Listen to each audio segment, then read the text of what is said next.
ಈಗ ಏನಂತ ಬರ್ಸ್ಬೇಕು ಅಂತಾಗಿದೆ ಈಗ ಜಾತಿ ಕಾಲಮ್ನಲ್ಲಿ? ನಾವೆಲ್ಲ ಹೇಳಿದ್ದೀವಿ. ಏನು ಹೇಳಿದ್ದೀವಿ ಅಂತಂದ್ರೆ, ಧರ್ಮದ ಕಾಲಮ್ನಲ್ಲಿ ಇನ್ನೂ ನಮಗೆ ಮಾನ್ಯತೆ ಸಿಕ್ಕಿಲ್ಲ. ನಮ್ಮ ಬೇಡಿಕೆ 1940ನೇ ಇಸ್ವಿಯಿಂದ ಇದೆ, ಸ್ವತಂತ್ರ ಧರ್ಮದ ಬೇಡಿಕೆ. ದೇಶಕ್ಕೆ ಸ್ವಾತಂತ್ರ್ಯ ಸಿಗುವ ಪೂರ್ವದಲ್ಲಿನೂ ಕೂಡ ಇದು ಸ್ವತಂತ್ರ ಧರ್ಮ ಆಗಬೇಕಂತಕ್ಕಂಥ ಬೇಡಿಕೆ ಐತಿ.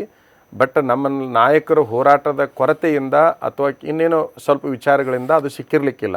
ಆದರೆ ಬೇಡಿಕೆ ಸ್ವಾತಂತ್ರ್ಯ ಪೂರ್ವದ ಬೇಡಿಕೆ ಇದಾಗಿರೋದ್ರಿಂದ ಇದು ವೀರಶೈವ ಧರ್ಮ, ಲಿಂಗಾಯತ ಧರ್ಮ ಆಗಿದ್ರೂ ಕೂಡ ಇನ್ನೂ ನಮಗೆ ಸ್ವಾತಂತ್ರ್ಯ ಸಿಕ್ಕಿಲ್ಲ ಅಂದಮೇಲೆ ನಾವು ಹಿಂದೂಗಳು.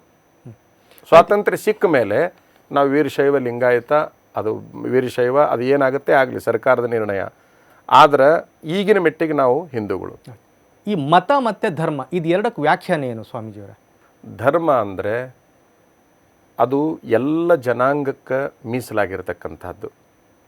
ಧರ್ಮದಲ್ಲಿ ಮತಗಳು ಬರೋದಿಲ್ಲ. ಮತನೇ ಬೇರೆ, ಧರ್ಮನೇ ಬೇರೆ.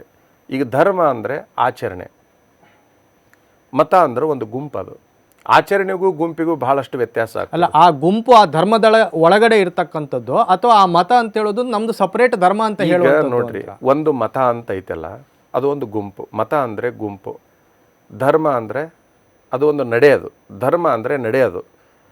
ಈ ಮತ ಯಾವುದರ ಅಡಿಯಲ್ಲಿ ಹೋಗ್ತಾ ಇರ್ತೈತಲ್ಲ ಅದು ಆ ಧರ್ಮದು, ಅವ್ರ ಧರ್ಮ ಅದು. ಈಗ ನಿಮ್ಮ ಧರ್ಮ ಒಂದಿದೆ, ನಿಮ್ಮ ಧರ್ಮ ಈ ಟಿ ವಿ ಚಾನಲ್ನೊಳಗೆ ಏನೇನು ನಿಯಮಗಳದಾವ ಅದನ್ನು ಪಾಲಿಸಿಕೊಂಡು ಹೋಗ್ಬೇಕಾಗಿರ್ತಕ್ಕಂಥದ್ದು ನಿಮ್ಮ ಧರ್ಮ. ನಾನು ನಿಮ್ಮ ಸ್ಟುಡಿಯೋಕ್ಕೆ ಬಂದಿನಪ್ಪ ಅಂತಂದ್ರೆ ನೀವು ಎಲ್ಲೆಲ್ಲಿ ಕುಂದರ್ಸ್ತೀರಿ, ಹೆಂಗೆ ಕುಂದರ್ಸ್ತೀರಿ, ಅದನ್ನೆಲ್ಲ ಮಾಡಬೇಕಾಗಿರುವಂಥದ್ದು ನನ್ನ ಧರ್ಮ. ಧರ್ಮ ಅಂದ್ರೇನು? ನಡೆ. ಆ ಸಿಸ್ಟಮಿಗೆ ಒಳಪಟ್ಟು, ಪದ್ಧತಿಗೆ ಒಳಪಟ್ಟು ಹೋಗ್ತಕ್ಕಂಥದ್ದು ಧರ್ಮ. ಆ ಗುಂಪು ಮತ ಅಂತ ಏನೈತಲ್ಲ, ಆ ಮತಕ್ಕೊಂದಿಷ್ಟು ನಿಯಮಗಳಂತಿರ್ತಾವ. ಆ ನಿಯಮಗಳ ಅಡಿಯಲ್ಲಿರ್ತಕ್ಕಂಥವ್ರು ಆ ಮತದಲ್ಲಿರ್ತಾರೆ. ಈಗ ನನ್ನ ಶಂಕೆ ಏನಂದರೆ, ವೀರಶೈವ ಅಂತ ಹೇಳುವಂತಹ ಒಂದು ಮತ ಅದೇ ತಾನಾಗೆ ತಾನು ತಾಯಿಯನ್ನು ಬಿಟ್ಟು ಸಪ್ರೇಟಾಗಿ ಸ್ವಂತಿಕೆಯಲ್ಲಿ ಧರ್ಮ ಆಗ್ಲಿಕ್ಕೆ ಹೊರಟಿದೆಯಾ ಅಂತ ಪ್ರಶ್ನೆ. ಯಾವುದು ತಾಯಿ? ಈಗ ಈ ತಾವಿಗೆ ಏನು ಹೇಳಿದ್ರಿ, ಹಿಂದೂ ಅಂತ ಹೇಳುವಂಥ ಸಮಾಜದಲ್ಲಿ ಬೇರೆ ಬೇರೆ ಗುಂಪುಗಳೇನಿದ್ದಾವೆ, ಆ ಗುಂಪಿನಿಂದ ಇದು ಬೇರ್ಪಡೆಯಾಗಿ ತಾನೇ ಸ್ವತಃ ಧರ್ಮ ಆಗ್ಲಿಕ್ಕೆ ಹೊರಟಿದೆಯಾ 1940ನೇ ಇಸ್ವಿಯಿಂದ ತಾವು ಹೇಳಿದಂತೆ? ಅಲ್ಲ, 40ನೇ ಇಸ್ವಿಯಿಂದ ಕಾನೂನಿನ ಚೌಕಟ್ಟಿನೊಳಗೆ ಅದಕ್ಕೆ ಮಾನ್ಯತೆ ಸಿಗಬೇಕು ಅಂತ ಬೇಡಿಕೆ ಇದೆ. ಆದರೆ ಸಾವಿರಾರು ವರ್ಷದಿಂದ ಇದು ಧರ್ಮ ಅನ್ನೋ ಪ್ರಯೋಗದಲ್ಲಿನೇ ಇದೆ. ಇದು ಇತ್ತಿತ್ತಲಾಗಿ ಅಲ್ಲ, ಸಾವಿರಾರು ವರ್ಷದ ಆಚೆಗೂ ಕೂಡ ಇದರ ಮಾಹಿತಿಯನ್ನು ತಮಗೆ ಕೊಡಲಿಕ್ಕೆ ಸಾಧ್ಯ ಇದೆ.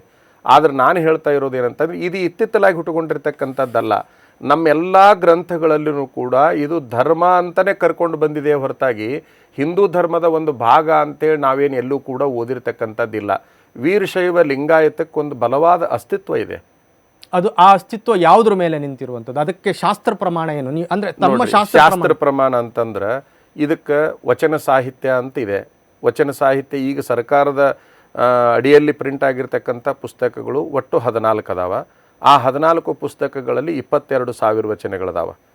ಈಗ ಉದಾಹರಣೆಗಾಗಿ ಸಿದ್ಧಾಂತ ಶಿಖಾಮಣಿ ಅಂತ ಒಂದು ಗ್ರಂಥ ಇದೆ, ಶ್ರೀಕರ ಭಾಷ್ಯ ಅಂತ ಒಂದು ಗ್ರಂಥ ಇದೆ, ರೇಣುಕ ಗೀತೆ ಅಂತ ಒಂದು ಗ್ರಂಥ ಇದೆ, ಆಗಮಗಳು ಅಂತ ಅದಾವ. ಎಲ್ಲವುಗಳು ಏನು ಹೇಳ್ತಾವಪ್ಪ ಅಂತಂದ್ರೆ ಅಷ್ಟಾವರಣ, ಪಂಚಾಚಾರ, ಶಟಸ್ಥಲಗಳನ್ನೇ ಹೇಳ್ತಾವ, ಬೇರೆ ಏನೂ ಹೇಳೋದಿಲ್ಲ.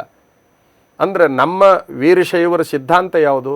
ಅಷ್ಟಾವರಣ, ಪಂಚಾಚಾರ, ಶಟಸ್ಥಲಗಳು ಅಂತ 3 ಅದಾವ. ಈ ಲಿಂಗಾಯತ ಅಂತ ಪ್ರತಿಪಾದನೆ ಮಾಡೋರ್ನು ಕೂಡ ಇವನು ಬಿಟ್ಟು ಹೋಗೋಕ್ಕಾಗಲ್ಲ, ವೀರಶೈವ ಅಂತ ಪ್ರತಿಪಾದನೆ ಮಾಡೋರ್ನು ಕೂಡ ಇವನು ಬಿಟ್ಟು ಹೋಗ್ಲಿಕ್ಕೆ ಆಗೋದಿಲ್ಲ. ಅಷ್ಟಾವರಣ, ಪಂಚಾಚಾರ, ಶಟಸ್ಥಲಗಳನ್ನು ಬಿಟ್ಟು ಯಾರು ಹೋಗ್ತಾರ ಅವ್ರಿಗೆ ಅಸ್ತಿತ್ವವೇ ಇಲ್ಲ. ಇವರು ಬಿಟ್ಟು ಹೋಗ್ಲಿಕ್ಕಾಗಲ್ಲ, ಅವರು ಬಿಟ್ಟು ಹೋಗ್ಲಿಕ್ಕಾಗಲ್ಲ.